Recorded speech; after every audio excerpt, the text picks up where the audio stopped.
Earlier today, a protest was held in front of the New Amsterdam Hospital. Sasha Ramsaran reports. Of recent, numerous persons have expressed dissatisfaction with the current situation at the New Amsterdam Hospital with regards to the functioning of the hospital's accident and emergency unit. According to patients, priority is no longer given to school-aged children, elderly patients, and emergency cases, and the wait time to see the medical practitioners has increased drastically. Frustrated residents and patients today held a protest in front of the hospital, where they voiced their concerns. I want to know how long more people have to suffer and people have to die in this hospital because lack of treatment. No, this hospital is unfunctional, just like the people them in here. Most times you go in there, basic need drugs, you don't get it. Right? We are poor. I'm a 65-year man, old people, and you can't afford to go and buy drugs and all the sort of things. So I'm asking the administration, please, and to look after the hospital so people can get basic needs and drugs and things, right? We want to highlight what is going on, not only here, but what happened in Georgetown. 3 children died because of incompetence or whatever. You can't get unqualified people to kill children like that. This is wrong. I'm not looking after myself, but what about these thousands of people who have to access this treatment here? You cannot play with people's life, and if the CEO is playing with people's life, then it is unacceptable, and we don't want her to continue doing it.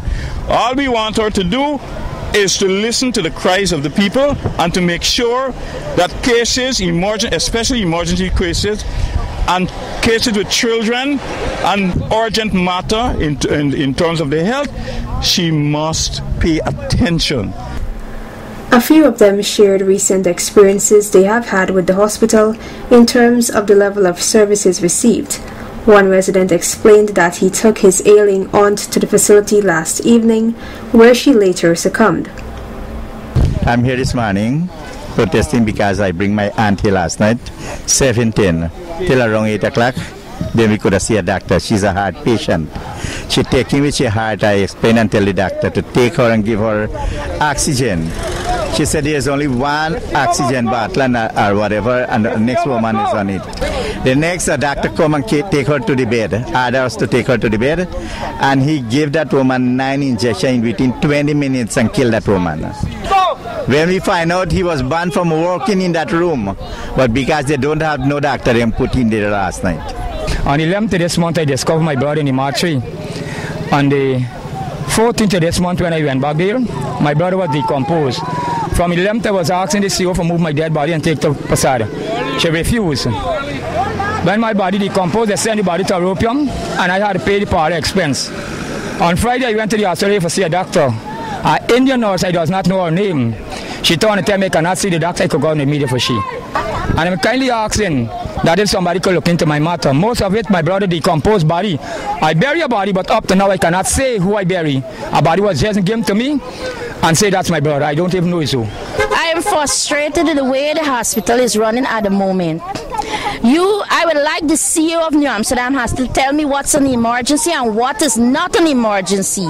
Because I experience, when people are stuck, I experienced it Monday the 28th. My son fell down from Burbis High School, the teacher brought him. From 1 o'clock we were there till 9:30 the night before my child could see a doctor. And the hurtful thing is that when they send us into the emergency section, the CEO visit 4 o'clock while they were changing shift. And the doctor came after she leave and said the child is not an emergency, let me go outside and join the outpatient line. No priority is given to children, school children, nobody. And the hospital is running down. Channel 8 News received the comments from Mr. Zamal Hussein, PPP councillor attached to the Region 6 RDC, and Ms. Barbara Pilgrim, APNU Member of Parliament. The patients are going there 8 o'clock in the morning and they are leaving the hospital compound approximately 9 in the night. This is something to be very concerned about. The situation calls for dialogue and compromise because people's lives are at risk. And I would hope that the ministry or whoever is responsible will come in and make sure that the situation is sorted out. The current situation at the hospital is unacceptable for patients visiting the accident and emergency unit, and the relevant authorities are being asked to intervene. Sasha Ramsey reporting for Channel 8 News.